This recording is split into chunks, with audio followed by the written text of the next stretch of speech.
I'm pleased to be joined by Iowa State head coach Matt Campbell. Coach, how you doing? I'm doing great. Thanks for having me. Going into year 8, Coach, I'm looking at the list of players that you have produced. Breece Hall's a unanimous All-American. Brock Purdy, quarterback the Cyclones, to their first major bowl victory. Xavier Hutchinson was a Biletnikoff Award finalist. Why has Iowa State been so good at producing dudes since you got there? Well, I think the credit goes to the players, and we've been able to get the right young men that have been willing to commit to a process to become the best versions of themselves that they can be. And I think when you say all those names, I think about the maturity and the growth process from 18 to 21 or 22 years old that all these young men had, not just on the football field, but off the field as well. And to me, that's my joy. That's what I love about coaching, is mentoring and guiding young men to become the best versions of themselves that they can be. And we've been really fortunate. And you're talking about some of the great players, and I think there's probably a list of hundreds that have come and graduated and that are right now leading a life of, man, they're winning and what they chose to do professionally, what they're great fathers, great husbands, great leaders in their communities. And that's the joy, and that's what I really love about our program, and it's what I love about what our place has stood for. How excited were you to see Brock get his opportunity in the playoffs, in NFL playoffs, I should say, and then go through and follow through on what he had there?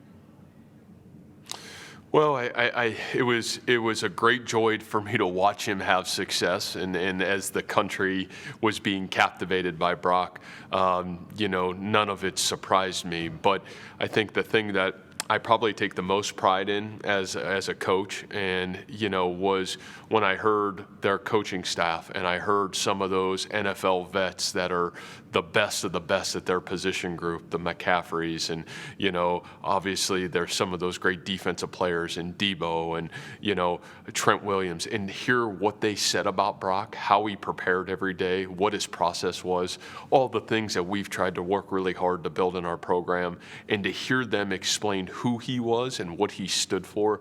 I think that was just a great pride for me to watch that all come together on such a powerful stage. So again, who he is so much greater than even what he does as a football player, and it's awesome to watch that come out. I'm going to ask about another one of your players that's going to be in the spotlight once again. Breece Hall is a New York Jet. They're going to be a Hard Knocks training camp. One more time for me, Coach, what kind of a player was Breece for you? And then how did he develop into the kind of guy that, in an NFL team values quite a lot? I think what makes Breece special is he has unbelievable God-given ability. And those are things that he came to Iowa State, obviously, with. But what I love about Breece is Breece had this mentality to be the best, and how he trained, how he went about his process, how he grew through our program from his freshman year to his junior year. It was powerful. And I think every step of the way he was transcending that incredible ability to something powerful and great. And obviously our fan base at Iowa State and our football team, got the fruits of his labor. And now it's phenomenal to watch the world see it as he's a New York Jet and going in there. And even the season that he had until he was injured last year, it was so awesome to watch this great ability, but this great precision and detail come together as one to be one of the great players in the National Football League last year. And I think there's great things ahead. And I know he had a little bit of a setback with the injury, but I think what I've loved about Breece always was his ability to take a setback and grow from it. And I feel like Breece will come back an even better football player than he left us last year. So I'm really excited for Breece. And obviously we've got 3 guys on this New York Jets team. So all of a sudden, man, we've become Jets fans over in Ames, Iowa. So we're really excited for Breece and that Jets team. Coach, I'm looking at your schedule, your non-conference. You got Iowa, you got Northern Iowa, you got Ohio, and then you're talking about this Big 12 conference. And my goodness, it's a balanced breakfast your schedule is, but y'all are lunch packed. How are you preparing for this new Big 12 and really trying to make the most of this 14-team league in its only year for which it's going to have 14 teams? Well, to me, it's exciting. Yeah, you're talking top to bottom in our conference is as good as you're going to get, and I think the competitive balance, the depth of this conference. We lived it a year ago. We were a young football team.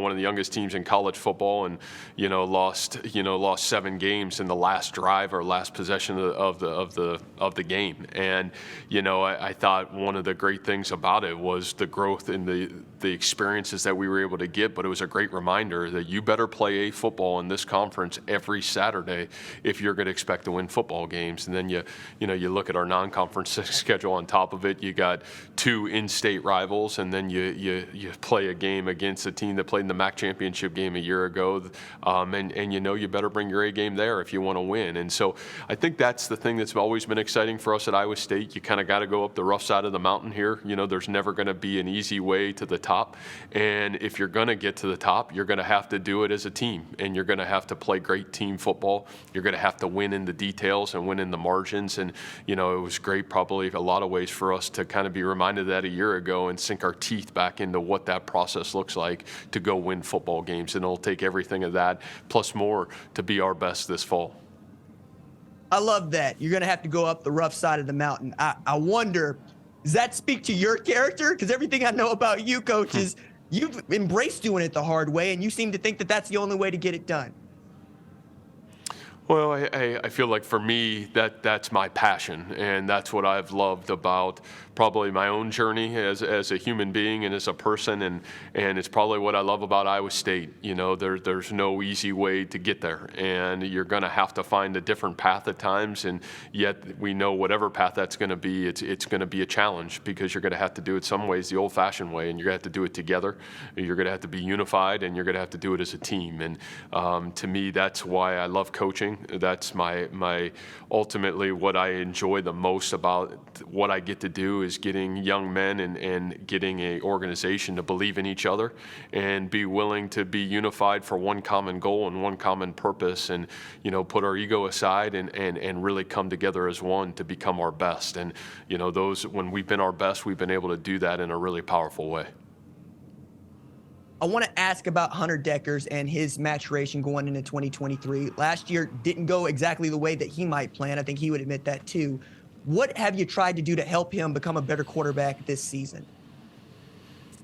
Well, I think it all starts with the humility to take the lessons you learned from a year ago and be humble enough to be able to address those issues and say, where are our gaps and how do we move ourselves forward? And what I'm really proud of Hunter is he had the humility to do that this offseason. He had the ability to, for both mentally and physically, look at that videotape and say, where can we grow forward? And I think not just for Hunter, but really our entire program, myself included, when you don't get the results that you want, you have to have enough humility to be able to sit and look and say, where can we grow forward from it? And I think Hunter's done a great job of that.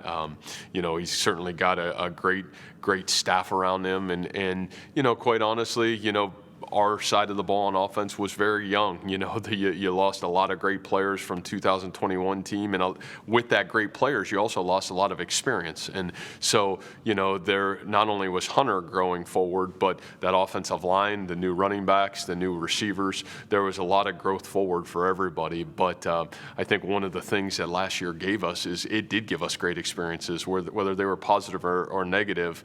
If you had the humility and character to look at it and be able to begin to fill in the gaps, then man, those experiences can really serve us well moving forward. And I think for Hunter and really for that offense, I think it's really shown to prove and to give us the guidance and the roadmap to move ourselves forward.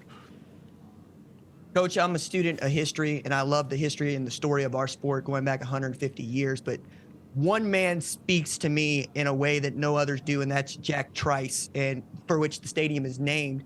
Could you tell me a story about you learning about what Jack Trice means to Iowa State football and one of the reasons why his memory is so important to your program?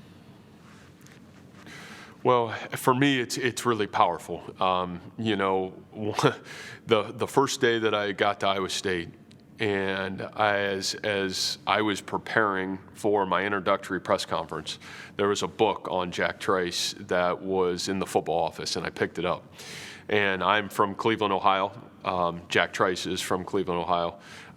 Jack Trice grew up in the same hometown as my father, Hiram, Ohio.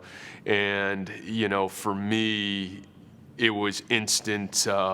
It instantly glued me to this story and this powerful human. And then you read the true meaning behind this trailblazer of a man, this man that had the courage at 18 years old to go from East Tech High School in East Cleveland and come to Ames, Iowa, to be the first Black American to step foot on the Iowa State's campus as a student athlete, to break the color barrier at Iowa State and to transcend the lives of so many student athletes for over the last 100 years. The story is powerful.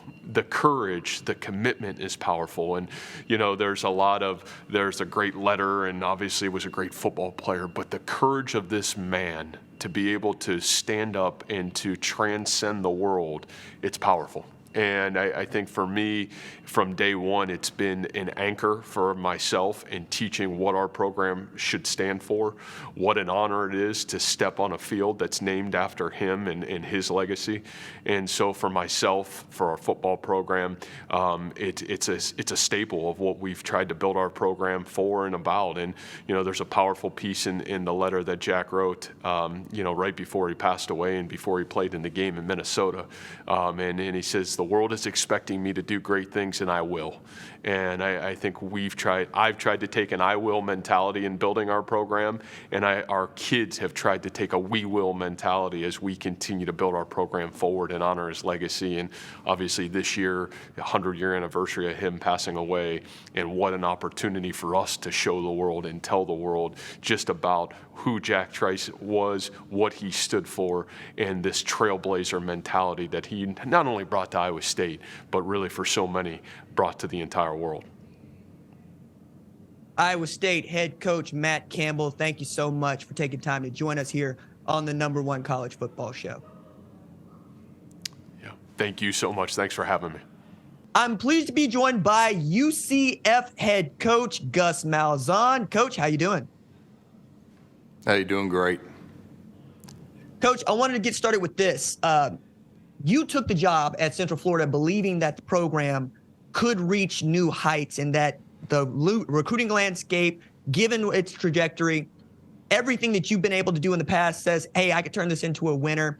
Now that you're in the Big 12, do you think that there's any other barrier you have to overcome other than just winning football games?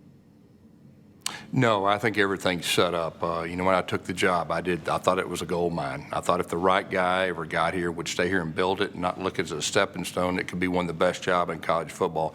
Now that we're in the Big 12, I really believe that's true, and the sky's the limit for our program. Well, one of the reasons that I was excited to talk with you is I mentioned to you before we got started taping that I graduated the University of Tulsa at a time when you were offensive coordinator there. So I got familiar with the kind of offense that you're running, and I got had a lot of fun watching you play or watching your teams play. My question for you revolves around John Reese Plumlee, though, in that he's just a different kind of cat. I've never seen those sorts of wheels on a quarterback, and if he can put it together with his passing, it feels like you got a gold mine there. What are you expecting from him, given the kind of quarterback play you've had in the past? Yeah, very excited about John Rice. I actually recruited him out of high school when I recruited Bo Nix, and we were trying to get them both. He ends up going to Ole Miss, and he ended up playing receiver the last year there. When he went in the portal, I knew he was the perfect guy to run our offense, and so last year he was actually still learning to play quarterback. During games, and he improved each game. It's pretty unfortunate he got hurt late in the season, but this past spring, his development, pushing the ball vertically down the field, his mechanics, it's like night and day compared to what it was this time last year. So he's a great leader. Everything is really set up for him.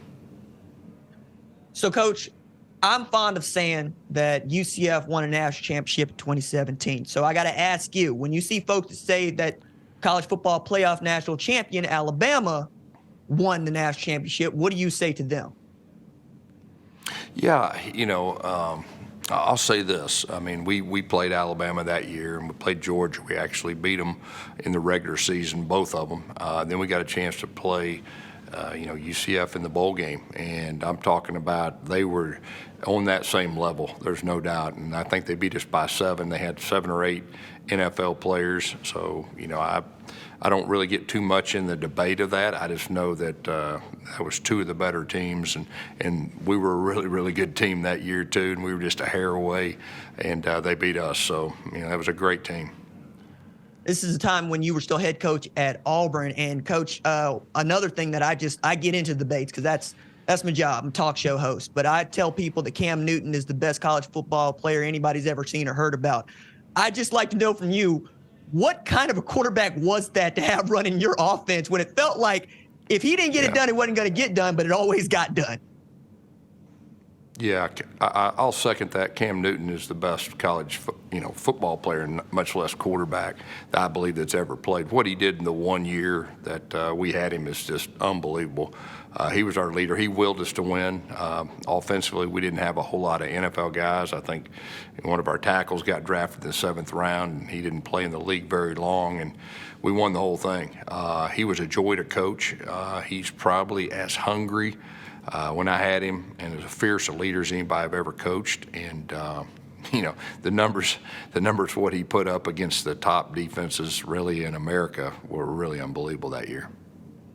I mean, between him and Nick Fairley, I said, show me the other guys from that team that you saw have careers in the NFL. And it's difficult, but it also goes back to something you're very good at, which is identifying talent and then developing it. Like, I'm from Tulsa, which is another way of saying down the road from Springdale. And I remember those programs that you had with Mitch Mustaine and whatnot, and your trajectory since leaving that program. Can you describe to me what it's been like for you to be a high school football coach who goes and does what you have, going from Springdale to Tulsa to Arkansas State to Auburn, now to UCF? What's it been like for you the last 20 years? Yeah, I'm living a dream. I've been real blessed. Everywhere I've been, I've had great players to coach. I've had great coaches and great administrators. And, I got a chance to get in college football and got a chance to coach some of the best players to ever play college football. Darren McFadden, Felix Jones, Peyton Hillis. I mean, that was really a blessing. And you just talked about Cam Newton. So I've been in the right place, the right time. A lot of times been very blessed. What do you think you're capable of doing in 2023 with this Central Florida team going into your first year Big 12 conference play? We've been building this roster for about a year and a half, knowing that we were going to have to take the step to the Big 12. I really feel like we have quality depth on both lines of scrimmage, and I think that's the key anytime you're moving up. We have our quarterback coming back. I think that's very important. I think we got 6 starters on both sides of football coming back with our punter and our kicker, which both of them were phenomenal last year. 18 transfers. A lot of those transfers were not just starters on other teams, but they were impact players. So really feel like in the depth department we're setting good. But, hey, you talk about a challenging schedule. I mean, we've got 5 road games, in-conference road games, and we have to go to Boise State early in the season. So, we're going to have to bring our lunch and play really good football, this season. It doesn't seem like you are as intimidated by the changes that we've seen in the sport, the transfer portal, name, image, and likeness, branding for the players. How have you been able to keep an open mind when it comes to all these different changes that you're being asked about and implementing into your program? Well, the unique thing for us is we have a young, up-and-coming school. I mean, we got a large fan base, but the average age of our alumni is 36. So, being able to adapt, it really fits us. Being cutting edge, being creative really is who we are. And so I really believe with this day of the new age of college football that, our program and our school allows us to really adapt at a fast level, and that's been really good for me. What else I think is interesting about this, Coach, is that you and the play calling duties have kind of been synonymous. I got to ask, you're going to keep those, number one. And number two, what do you learn about yourself in calling games, not just building the offense? Yeah, Darren Henshaw's our offensive coordinator. He will call plays this year. And this is really, it was my idea. This is really one of the first times that I wasn't encouraged. I made the choice because the new age of college football for a head coach with the demands, NIL, roster management, one-time transfers, they're greater than ever before. And so I'll still have influence. There's no doubt about that. But, that was my decision. Well, that's also indicative of the sport. Like you mentioned that, and there are a number of guys that come to mind when I think about play callers who are head coaches. And I understand that being part of an identity, but you accepting this role of CEO, of having a 360 view of the program, not only feels necessary, but right. How difficult is it for you to continue to take a step back and make sure that you have everybody's attention everywhere you need to be as opposed to the offense?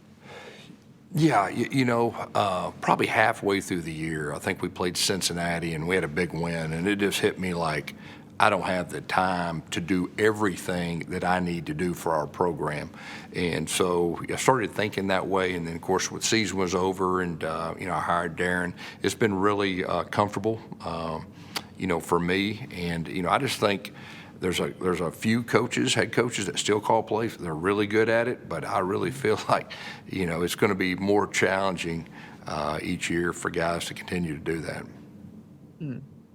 Well, Central Florida head coach Gus Malzahn, thank you so much for taking time to join us here on the #1 College Football Show. Thanks for having me. Thank you for watching the #1 College Football Show. Please remember to subscribe to the channel and like this video so that you don't miss any of the best college football coverage in America.